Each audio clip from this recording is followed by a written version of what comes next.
Halo semuanya, perkenalkan saya Betariandina Dabdab, mahasiswi jurusan Teknik Informatika, angkatan 2020 Universitas Sriwijaya. Jadi pada kesempatan kali ini, saya akan mempresentasikan tugas final dari mata kuliah pengolahan citra, yaitu membuat program untuk beberapa operasi pengolahan citra.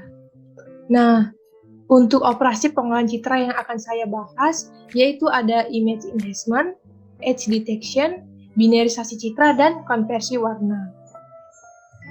Kita masuk pembahasan yang pertama, yaitu image enhancement.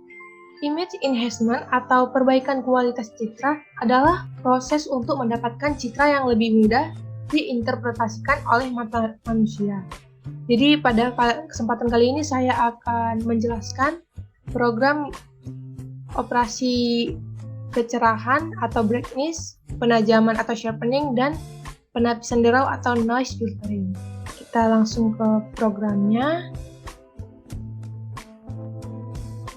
Baiklah, untuk operasi yang pertama yaitu image brightening. Di sini kita menggunakan library Pillow. Untuk menggunakannya, kita bisa masukkan snippet berikut di bagian awal program kita.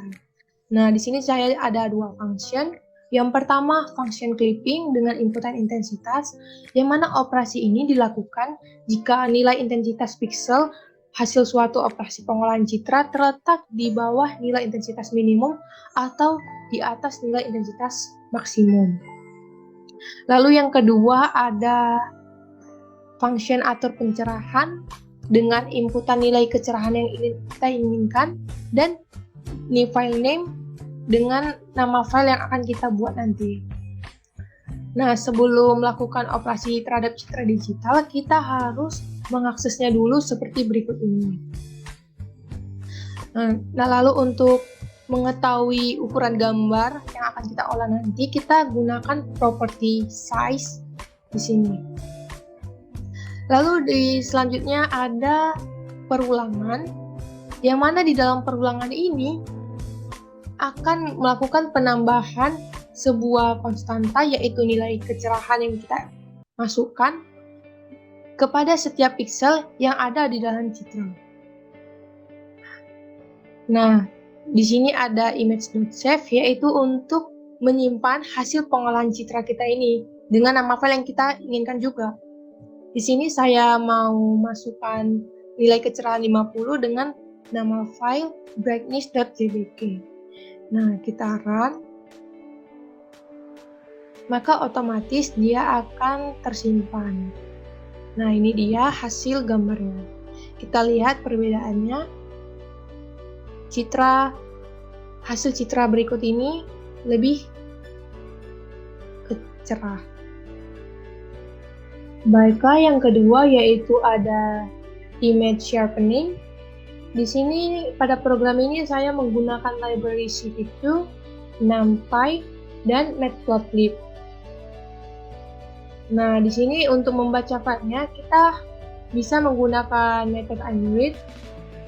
Lalu untuk menajamkan citra kita perlu menggunakan sebuah kernel konvolusi.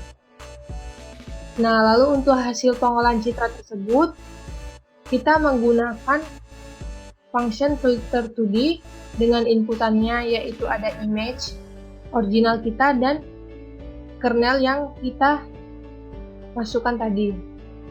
Nah, untuk menampilkan hasil pengolahan citranya kita bisa menggunakan plt.unshow. Kalau kita run, maka dia akan seperti ini. Nah, ini image originalnya dan yang di sebelah kanan ini hasil penajaman citranya. Nah, operasi yang ketiga yaitu ada noise filtering. Di sini saya juga menggunakan library CV2, NumPy, dan Matplotlib.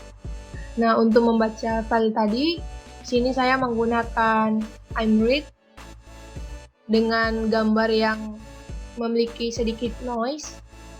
Lalu di sini untuk menghasilkan citranya menggunakan function median blur. Nah, lalu untuk menampilkan hasil citra kita bisa menggunakan library PLT ini. Jika kita run, Nah, maka bakal terlihat sangat perbedaannya.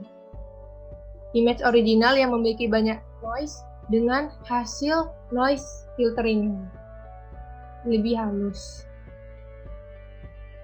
Nah, operasi pengolahan citra yang kedua yaitu ada edge detection. Yang mana edge detection atau pendeteksian tepi adalah proses untuk meningkatkan penampakan garis batas suatu objek di dalam citra.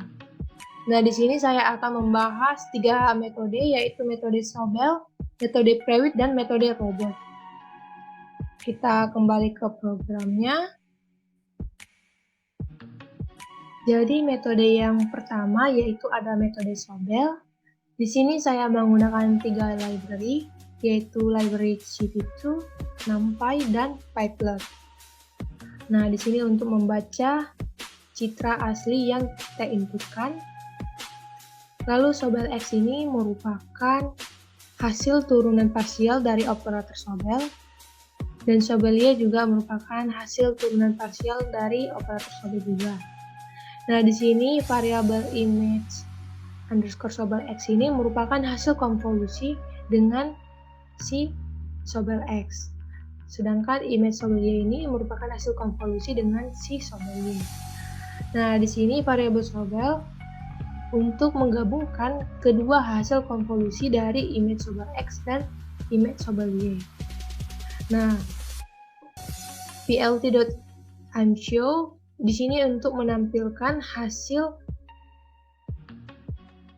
pendeteksian tepi dengan operator Sobel. Kita run.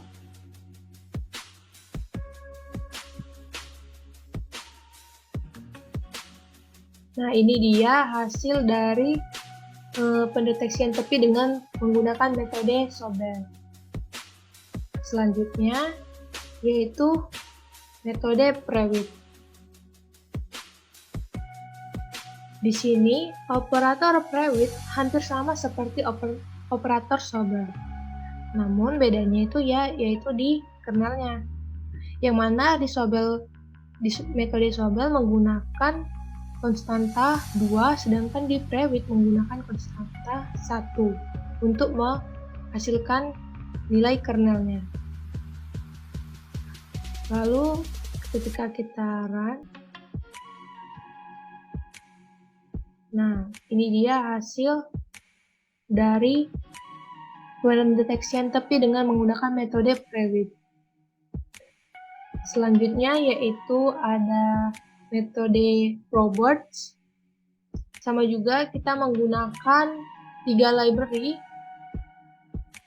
dalam bentuk mask konvolusi.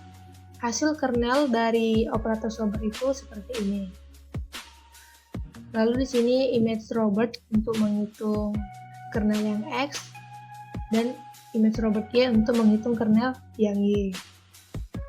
Lalu kita gabungkan kedua hasil konvolusi tersebut. Nah, jika kita run, maka hasilnya akan terlihat berbeda. Nah, ini dia hasil pendeteksian tepi dengan metode robot. Nah, selanjutnya operasi pengolahan citra yang ketiga yaitu binarisasi citra. Binarisasi citra adalah proses untuk mengubah suatu citra menjadi citra yang hanya mempunyai 2 nilai derajat keabuan, yaitu hitam dan putih. Kita kembali ke programnya. Nah, berikut operasi binarisasi citra. Di sini pada program ini saya menggunakan library fill. Nah, kita bisa memasukkan snippetnya pada awal program seperti ini. Lalu saya memiliki function citra binar dengan inputan nilai ambang. Nah, sebelum melakukan operasi terhadap citra digital, kita perlu mengaksesnya seperti ini.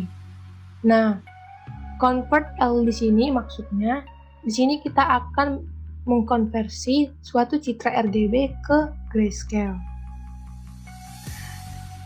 Nah, propertisasi ini digunakan untuk mengetahui ukuran gambar yang akan kita olah. Nah, di sini ada perulangan yang mana nantinya akan melakukan proses binarisasi terhadap pixel yang ada di dalam citra. Nah, di sini untuk mengatur nama filenya, saya buat citra binar, terus dengan nilai ambang yang kita inputkan, .jpg. Nah, lalu image.zip ini akan menyimpan hasil pengolahan citra kita ke dalam folder kita nanti. Nah, di sini saya ingin memasukkan dengan nilai ambang yaitu 50, 128, dan 200. Jika kita run, nah, hasilnya akan tersimpan di sini. Ini dia citra binar dengan nilai ambang 50, yang ini dengan nilai 128, dan ini dengan nilai ambang 200. Terlihat perbedaannya, bukan? Nah, selanjutnya, yang keempat, operasi pengolahan citra yaitu konversi warna. Konversi warna adalah proses pengubahan warna pada suatu citra. Nah, konversi ini diperlukan karena operasi pemrosesan citra membutuhkan jenis citra yang sesuai. Nah, pada kesempatan kali ini saya akan melakukan proses konversi dari citra berwarna menjadi citra grayscale. Kita kembali ke codingannya. Baiklah, berikut program konversi citra berwarna ke citra grayscale. Nah, di sini saya menggunakan library C2. Nah, di sini ada variabel img yang akan menyimpan citra asli atau citra yang kita input. Di sini ada variabel grayscale yang akan menyimpan hasil proses konversi dari citra berwarna menjadi citra grayscale menggunakan color RGB to gray. Nah, untuk menampilkan hasilnya di sini kita menggunakan cv2.anshow. Jika kita run, maka hasilnya akan seperti ini. Nah, ini dia citra asli dan citra grayscale-nya. Baiklah, mungkin sekian presentasi dari saya mengenai tutorial dari program operasi pengolahan citra. Lebih dan kurangnya saya mohon maaf dan terima kasih.